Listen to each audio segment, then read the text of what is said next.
At 62, I had a moment that stopped me mid-morning routine. It was just an ordinary Tuesday. I stood in front of the mirror brushing my hair when my eyes drifted down to my neck. The skin there wasn't just wrinkled, it looked thinner, almost fragile. Like tissue paper stretched too many times. I ran my hand over it and felt the same thing in my hairline. Hair finer, less volume than even a year ago. What frustrated me most was I wasn't neglecting my health. For 2 years, I'd been religious with my collagen routine. Powders stirred into my morning coffee, fancy creams layered onto my face each night, even collagen pills from the health store down the street. Yet the mirror said otherwise. My skin was losing its firmness, and my hair wasn't far behind. That week, I scheduled a routine checkup. Nothing dramatic, just a senior wellness check. I mentioned my frustration to my doctor, expecting maybe a vitamin deficiency or thyroid issue. But his answer caught me completely off guard.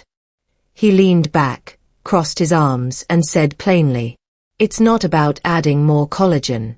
You're losing it faster than you're building it." That sentence stuck with me.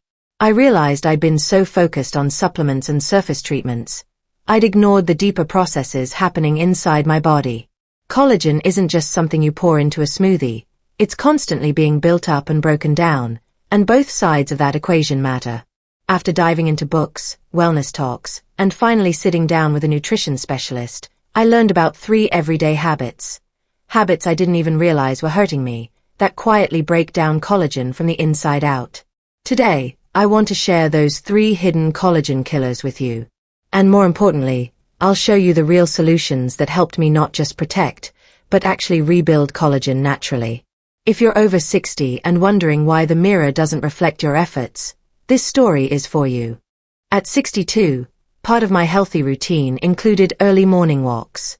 Every morning from 7 to 8 a.m., I'd step outside with no hat, no sunscreen, convinced that gentle sunlight was good for vitamin D and mood.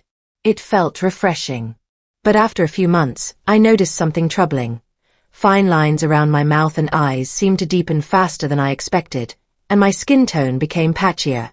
During a senior wellness seminar, a dermatologist showed an image that stopped me cold. It was from a 2011 study on collagen degradation under UV light. The image displayed lanes of collagen samples exposed to different durations of UV. Lane 1 showed strong collagen bands, healthy and intact. By lane 4, after a few hours of UV exposure, those bands faded. By lane 6, they had almost vanished. Collagen chains literally torn apart. I stared, realizing that was happening under my skin every morning. The science behind it is clear. UVA and UVB rays activate enzymes called matrix metalloproteinases, MMPs. These enzymes' job is to break down collagen and elastin. Normally, your body uses MMPs for controlled tissue remodeling.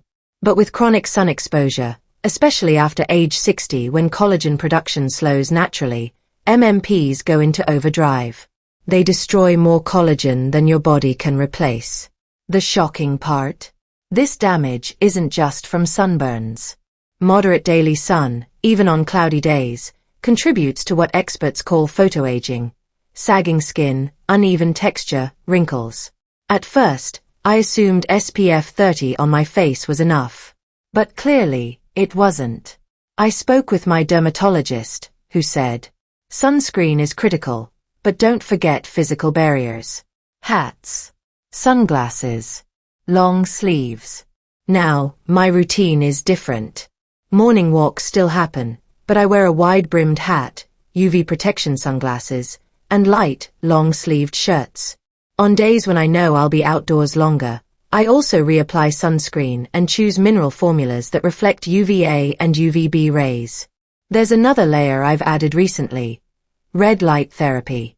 I first heard about it during a webinar on senior skin health. Red light therapy works by using specific wavelengths of red and near-infrared light to stimulate fibroblasts, the skin cells that produce collagen. Studies show it can reduce MMP enzyme activity while increasing collagen production and skin elasticity. I invested in a small at-home red light panel, and now I use it 10 to 15 minutes each evening while winding down. It's relaxing, like a mini spa session, and I truly believe it helps counter some of the damage my skin experienced before I learned better. If I could go back and tell my younger self one thing, it wouldn't just be wear sunscreen. It would be, protect your collagen like it's a savings account. Small daily sun habits accumulate into major changes over time. And if you've already seen some damage, as I had, it's not too late to support your skin from the inside out using both protective strategies and regenerative tools like red light therapy. At 63, my daily afternoon ritual was something I looked forward to. A cup of milk tea with 2 sugar cubes, maybe a pastry or sweet bun on the side. It felt comforting, especially on quiet days when I wasn't meeting friends. I told myself, at my age, a little sugar isn't the worst thing. That belief changed completely after attending a senior wellness seminar held by my local community center. The speaker was a soft-spoken nutritionist, but her message hit hard. She projected an image on the screen, 2 diagrams showing collagen fibers under a microscope, one healthy, springy and smooth, the other stiff, brittle, tangled. Refined sugar, she said, causes something called advanced glycation end products, or AGEs. These molecules bind to collagen and elastin, stiffening them, breaking them down, and accelerating visible aging. I sat there stunned. I had always focused on sun protection and collagen powders, but I'd never considered sugar as a skin enemy. The science was clear. When we consume too much refined sugar, it binds to proteins like collagen in a process called glycation. Glycated collagen loses its flexibility. It's like overcooked pasta, no longer firm, but mushy and weak. And as the nutritionist explained, the older we get, the slower our body becomes at clearing out these damaged proteins. That night, I went home and looked at my pantry with new eyes. Those biscuit tins and flavored yogurt cups suddenly didn't seem so innocent. Now, did I stop eating sweets overnight? No. I'm human. But I made conscious swaps that felt doable. I replaced my afternoon milk tea with matcha tea. Matcha contains EGCG, a powerful antioxidant that protects collagen from glycation and oxidative stress. It still gave me that calm ritual, but without the sugar spike. Instead of pastries, I started snacking on plain Greek yogurt topped with fresh berries. Berries like blueberries and raspberries are rich in vitamin C and antioxidants, both essential for collagen protection. For moments when I craved something sweeter, I learned to bake with cinnamon and sweet potato. Baked sweet potatoes sprinkled with cinnamon became my go-to treat. Not only do they satisfy the craving, but cinnamon itself helps regulate blood sugar, a small bonus I never expected. After a few weeks of these small changes, I genuinely noticed my skin looked less puffy. My energy felt steadier throughout the afternoon too, without that familiar post-sugar crash. Most importantly, I stopped feeling guilty or trapped by my old habits. The nutritionist had said something that stuck with me. It's not about removing joy from your life. It's about choosing the kind of joy that supports you. Today, I still have the occasional dessert on special occasions, but my daily routine is focused on nourishing my skin from the inside out. Less sugar, more collagen-smart choices. And every time I whisk my afternoon matcha, I feel a quiet satisfaction knowing I'm supporting my collagen rather than silently sabotaging it. At 64, I hit a phase of life I didn't expect. Weeks of poor sleep, constant worry, and a creeping sense of exhaustion. Some of it was natural. Family changes, health checkups, retirement decisions, but the effects showed up first in my body. I remember brushing my hair one morning and noticing strands falling more than usual. My skin felt thinner. Even my hands, always my proud feature, looked veiny and dry. For a while, I blamed aging. But when I mentioned it to my integrative doctor, she asked gently, "How's your sleep these days?" I admitted, "Not good at all. Waking at 2 a.m., mind racing, falling asleep only to wake up again." That's when she explained something I hadn't paid attention to before: cortisol's effect on collagen. Cortisol is our body's main stress hormone. In small doses, it helps us respond to danger. But when cortisol stays elevated due to chronic stress, it does long-term damage, especially to collagen. High cortisol levels reduce fibroblast activity, the skin cells responsible for creating collagen. Worse, cortisol activates enzymes called MMPs, matrix metalloproteinases, the very same ones triggered by UV damage, which break down collagen structure from within. She showed me a study from 2017 on cortisol and collagen in skin cells. The charts were clear. Cells exposed to constant cortisol produced dramatically less collagen. That was my turning point. I realized it wasn't enough to just take collagen supplements or eat the right foods. I had to actively manage my stress to protect the collagen I already had. Here's what changed for me. 1. Nightly ashwagandha tea. My doctor recommended ashwagandha, an adaptogenic herb known to help regulate cortisol. I wasn't sure at first, but I gave it a try. Now, each evening around 8:30 p.m., I brew half a teaspoon of ashwagandha powder into warm milk with a little cinnamon. Within a week, my sleep improved noticeably. Deeper, more restful. 2. Red light therapy before bed. Following my research and her suggestion, I invested in a home-use red light therapy panel. 10 minutes each night before bed, I let it bathe my face, chest, and hands in warm light. Red light therapy, as I learned, doesn't just boost collagen, it also helps lower inflammation and can promote melatonin production, supporting sleep cycles naturally. The combination of ashwagandha tea and red light created a gentle bedtime ritual. More importantly, it gave me a way to signal my body. It's time to slow down, to heal rather than break down. After about 6 weeks, I saw real changes. My hair shedding slowed. The skin on my hands and neck looked more hydrated and resilient. My mood stabilized. Even on tough days, I didn't feel as fragile emotionally or physically. This experience taught me that stress isn't just an emotional state. It's a physical process that directly impacts how our skin ages, how strong our hair and nails remain, and how healthy we feel overall. Now, I tell my friends, especially those over 60, don't overlook stress management when thinking about collagen. It's as important as any supplement or serum. Collagen care after 60 isn't just what you put on your skin. It's how you treat your whole body and mind. If you had told me 2 years ago I'd be standing in front of a red light panel every morning and evening, I would have laughed. I was skeptical, very skeptical. But it all started when a close friend in my yoga class mentioned she'd been using red light therapy for joint pain and skin glow.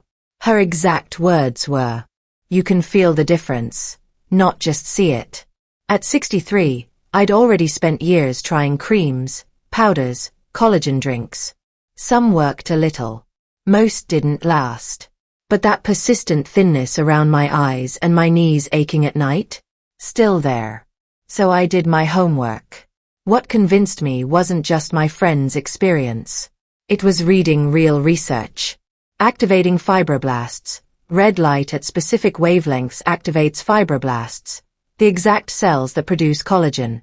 It doesn't just preserve, it encourages growth. Inhibiting MMP enzymes. These enzymes break down collagen. Red light helps slow them down, helping skin and joint tissues maintain structure. Increasing circulation. Better blood flow brings nutrients and oxygen right to where collagen is needed most. The clincher was a 2020 study showing up to a 36% reduction in wrinkles and 19% improvement in skin elasticity. That wasn't fluff.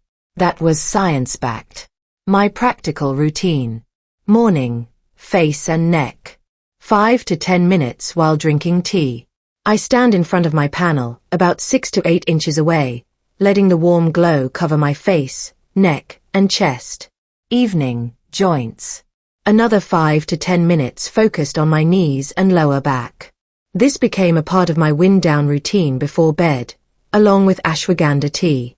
After 4 weeks, I honestly didn't expect much. But there it was.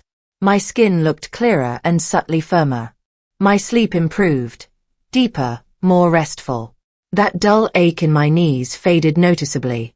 And unlike creams, I wasn't worried about running out or reordering monthly. For anyone over 60 looking to genuinely support collagen, not just patch things on the surface, red light therapy has become a mainstay in my routine.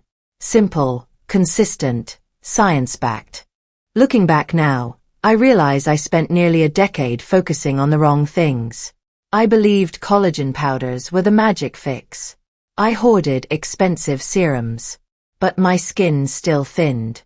My joints still ached. My mistake wasn't trying.